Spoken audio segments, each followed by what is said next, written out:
And I haven't driven it yet, but just sitting here in the parking lot listening to the sound system, holy smokes. 15 speaker sound system, 2 individual subwoofers that just rip.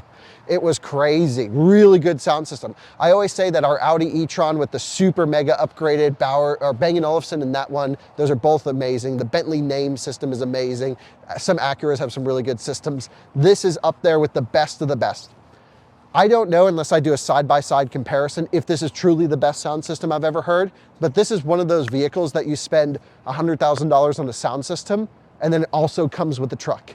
It's really good in there. The sound sage, the clarity, the separation. It's whoever is doing the Tesla audio system, props to you guys, because this thing doesn't have to have a good sound system, and it absolutely sets the benchmark in a truck. Absolutely sets the benchmark. And before that, actually, my Rivian's Meridian system is an amazing system, great system. This just blows it out of the freaking water. I can't ever review a sound system for you guys or have you experience it, because it would just sound like your MacBook speakers or whatever you're watching this on. But really amazing sound quality in this one. I can't stress that enough. I could just sit here and listen to music all day. Welcome to Electrified. It's your host, Dylan Loomis. Quick shout out to my newest patrons, Joel R, James P, Ryan B, Dave M, Cesar and Laura F, and Jan L. Thank you all for choosing to support the channel. First up today, we have the YouTube channel Utechpia, who was able to share parts of the Monroney sticker for a Foundation Series Cybertruck. As we've all been expecting, I guess now this makes it official. You can see US Canadian parts content 65%, and major sources of foreign parts content, which is Mexico, 25%, adding it up for 90% coming from North America. Final assembly, obviously Giga Texas in Austin. Motor assembly, United States. Gearbox and transmission, also United States. Don't forget what Lars said on that Jay Leno video. For some reason, people don't think of Tesla as an American company. These are all built in America. Built in Texas. It probably has the highest American content, right? Yeah, it does. It does. Model Y is number 1. Model 3 is number 2. There's some Honda in there, and then there's Model S and X 3 and 4, or 4 and 5. And I assume this will be, top 5 next year as well. I can't think of one part that's really not made here. In case you're wondering, for 2023, for the Cars.com's American Made Index, it was actually the Honda Passport that came in the top 5. No matter what style and options you pick, there's one thing you can be sure of. Your F-150, like all of our F-Series trucks, were assembled right here in the USA. And our competitors cannot say that. F-Series creates over 500,000 jobs across America. F-Series is an American icon, powered by American ingenuity, stamped with American pride, built, Ford, tough, and all in on America. As we know, Ford has really been touting that American-made slogan, but going back to that Cars 2023 ranking, you have to scroll pretty far down to find the first Ford F-150, the Lightning coming in at 38th. Then you have the F-150 Hybrid down at 61, and the regular combustion F-150 all the way down at 66. Before the Cybertruck officially becomes the most American-made truck overall, we'll have to get further into 2024.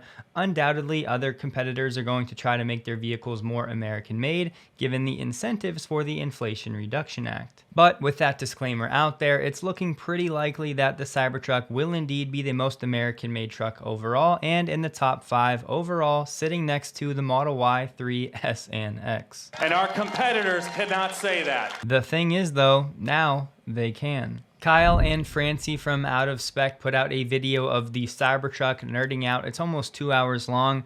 Honestly, a lot of it's stuff we've already been over, but if you've missed some of those in the weeds type of details, this is a good one-stop shop for all of that. A good video to share with others if they need to learn about the Cybertruck in one place. It'll be below if you're interested. Here's one that Elon is not going to like, but his competitive side definitely will. However, there's going to come a time when Tesla and Elon have to make a decision. how far do they want to push the Model S and the Plaid toward being a track car to set a record like the Nürburgring, rather than what it's really meant to be, a four-door sedan for families to drive to and from work that has insane performance. Now, it is true that this Taycan that just did a 7:07 lap at the Nürburgring, which is about 18 seconds faster than the Model S Plaid has ever done, it was a pre-production variant, but this vehicle is set to enter production soon. They're saying this vehicle is going to be dubbed the Turbo GT at the top of the line for the Taycan. This new 707.55 was 26 seconds faster than the previous Porsche Taycan record, and they said that they did this time at least very close to it over several laps. A few things. The best time to date for the Model S Plaid has been 7 minutes and 25 seconds. The Rimac Nevera, which is a multi-million-dollar hypercar not meant for mass production, has the current record of 7 minutes and 5 seconds. So credit where it's due, the fact that this Porsche Taycan, which will most likely cost a couple $100,000, maybe over $100,000 more than the Model S Plaid, the fact that it's only 2 seconds behind the Rimac Nevera is actually pretty wild. The thing is, we don't yet know exactly how Porsche pulled this off with this Taycan Turbo GT. They did say they'll put the full onboard video posted online sometime mid-March, which might also coincide with when they plan to launch this new model. In the grand scheme of things, is this record a big deal? The answer is no. However, we know how competitive Elon is, and if you go to his tweets or now posts about the Nürburgring, you'll see this is on his mind more than on just a few occasions. And who knows, if the Roadster 2.0 ever makes it into production, maybe that vehicle becomes more geared toward the Nürburgring as opposed to just straight line acceleration. I read the forums, I see all the comments. The Porsche team is now talking a lot of smack, specifically on Tesla fanboys, saying that they've got what they've deserved for being so arrogant for all these years. So yes, we still need to see exactly how Porsche pulled this off, what kind of modifications, if any, were done, what type of vehicle will go into production, but the ball is now to some degree back in Tesla's court. You guys know I like to keep you in the loop with the Tesla stories, but I also want to keep you in the loop when it comes to an internet story. To start, have you ever noticed that even when you browse in incognito mode, it gives you a warning your activity might still be visible to websites you visit, your employer or your school, or your internet service provider. So to actually stop people from seeing your online activity, you need to use a VPN like Surfshark, the sponsor of this video. Think about all the times you've used Wi-Fi at a hotel, at a coffee shop, at your family's house. The admin of that network can log all of your activity even if you're using incognito mode. Your internet provider can see and record your browsing data, but how about this? In the United States, they are legally allowed to sell that data to advertisers, which is crazy. Surfshark reroutes your network data through secure servers so that your online activity stays private. Surfshark has other cool features like clean web, removing ads, trackers, and malware. It can get you better deals on flights and hotels, and it can unlock new libraries of content. So if you'd like to support the channel and, more importantly, protect yourself, it is very affordable, by the way. You can get an exclusive Surfshark deal using my code Electrified to get up to an additional 6 months for free at surfshark.deals/electrified, linked below. That's surfshark.deals/electrified. We already got the final quarterly number, but just to zoom in a little bit and check on the Chinese situation, for the last week of the quarter, Tesla's registrations were 15.8 thousand. Plugging that data into the table, comparing it to the same week back in quarter 3, that was 7,200. So zooming out for quarter 4, Tesla had delivered domestically in China 31,600 more vehicles than quarter 3, and compared to the best quarter ever for this metric, which was quarter 2 of this year, Tesla beat that number by 7,912. The typical sources I see have not listed a breakdown for Model 3 or Y, but we did start to see Model 3 pick up over the prior 2 weeks. We also got the wholesale number for Tesla China, which includes both domestic and exports, came in at 94,139 for December. This number is now the second best month ever for the wholesale figure from Giga Shanghai.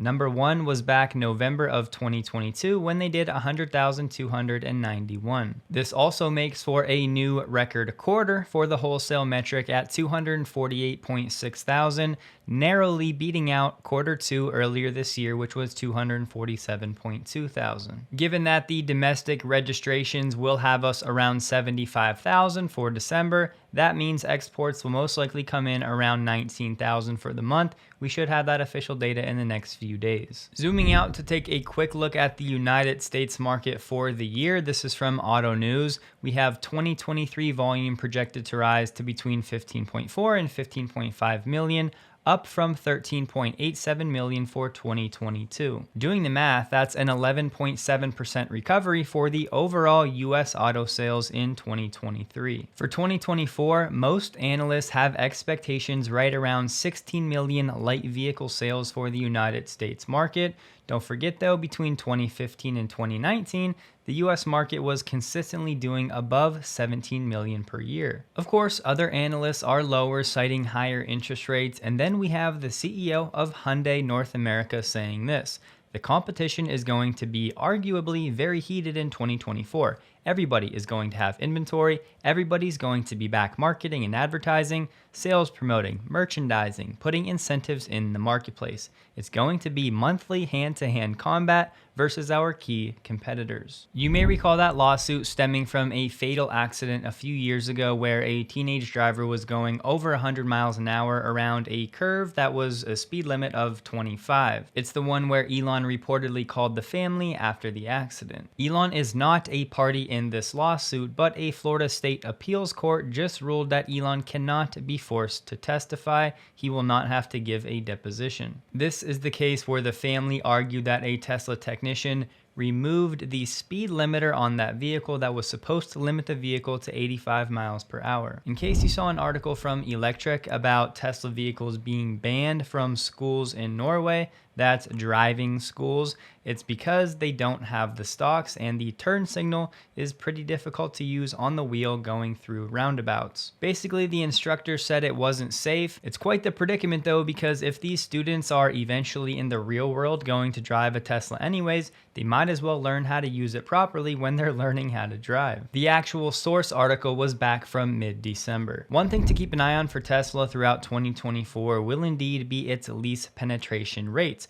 That's because historically, when you do the math, it works out to roughly a 40% gross margin business line for Tesla. So if less of their vehicles are actually going to be subject to lease accounting, that would have a negative impact on margins. But as is always the case with margin discussions, it's just one small factor in a sea of thousands. For a frame of reference, the lease percentage, or those subject to lease accounting, going back to Q1 of 2020, you can see roughly this number has fluctuated between about 3.5% and 7.5% each quarter. Once we get the final data for Q4, that number will most likely be between 2 and 3%. Just wanted to point out it has dipped to 3.2% back in Q3 of 2022. If you're wondering how I calculated that gross margin percentage for Tesla's leasing business, I just used data for the 9 months ended September 30th, 2023, found the automotive leasing revenue line, which was 1.6 billion. Then you subtract the cost of that automotive leasing revenue, which was 972 million. Then you would of course divide that by the leasing revenue, which was 1.6 billion.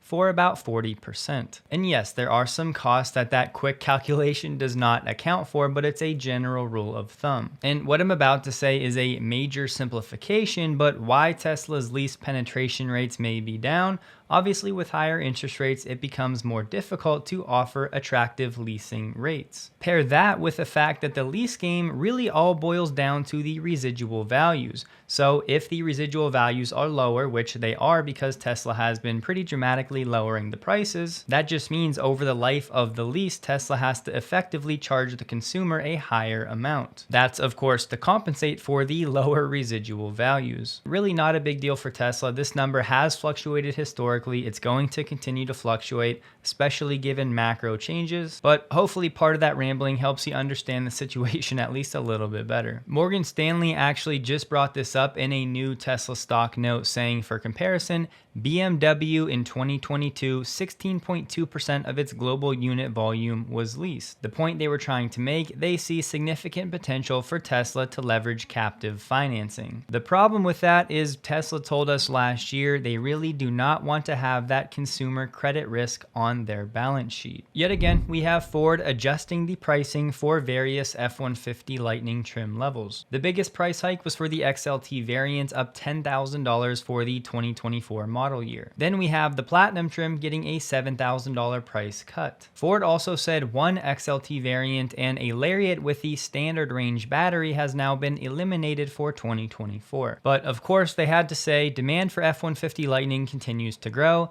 the EV segment remains dynamic, and will continue to make adjustments. Listen, if demand was really growing, they would not be cutting their production forecast with their suppliers in half, which, in case you missed that episode, is exactly what they've already done. GM is now saying certain EVs that have lost the $7,500 tax credit, GM is going to fill in that gap and offer that $7,500 themselves. That's because, according to GM, the setback is only temporary due to two minor components in the EV models. So, following a sourcing change, GM expects the Chevy Equinox, the Sierra Denali, the Cadillac Optic to all qualify for the $7,500 credit. Until then, GM told dealers it'll give the same EV tax credit incentive for any vehicles that became ineligible due to the new guidelines. We'll find out soon when Chevy plans to end Bolt production, but for now, for 2024, they both do qualify for the full credit. However, as we've talked about, the Bolt is supposed to be moving over to the Ultium platform, and then we'll see what happens. The real reason GM can offer to do this right now is because they're just not selling that many Ultium EVs yet. For Q4, the Cadillac Lyriq sold 3,820 units, making for 9,154 for the entirety of 2023. In Q4, the Blazer EV sold 463 units, which makes for 482 for the entirety of 2023. Respectfully, for the year, both Bolt versions did over 62,000 units, but again, they are ending production of this specific variant. The Silverado EV also only did 443 units for the quarter, which makes for 461 for the year. In fairness, if you're new, both the Silverado and the Blazer EV didn't start sales until Q3 of last year. And the Hummer EV did 3,244 units for the year. Earlier in the year, I said I heard a rumor that the BrightDrop vehicles, which is their commercial line, just were not selling, and that's confirmed here as they only sold 497 throughout the whole year. They can choose to blame this on battery problems and delays all they want. Zooming out and looking at GM's BEV sales in the US, the red bars are for 2023. This is by quarter.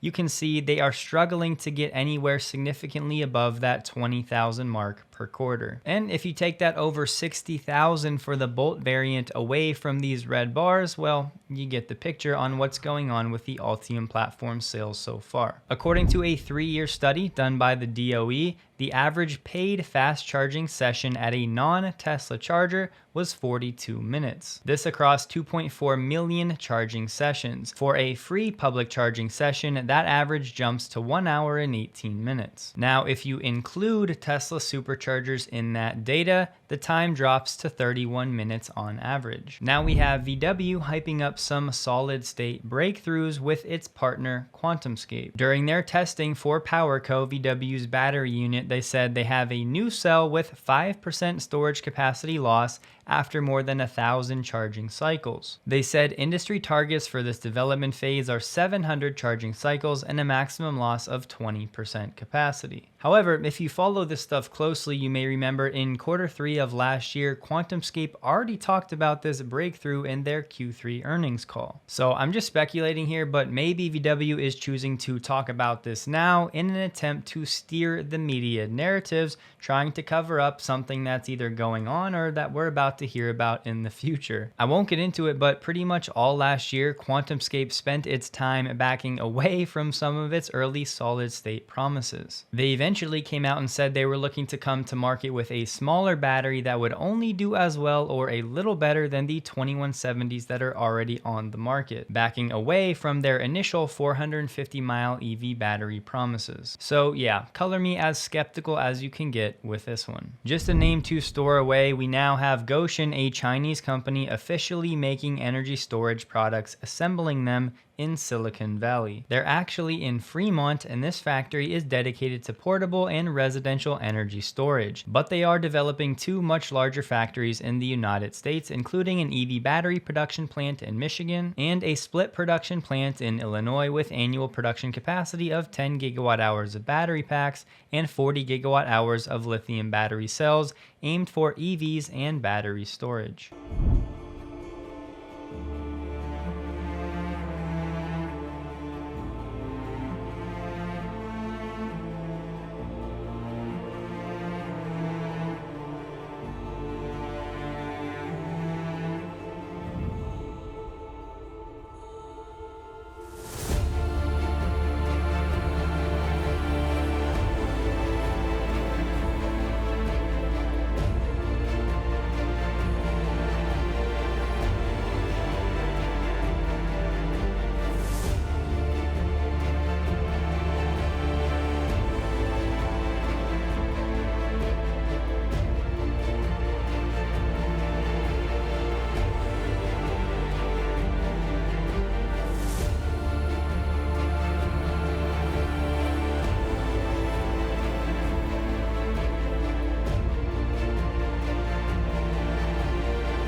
Don't forget, check out Surfshark, linked below. Grab that holiday deal. Take your privacy back. It's very affordable. Hope you guys have a wonderful day. Please like the video if you did. You can find me on X, linked below.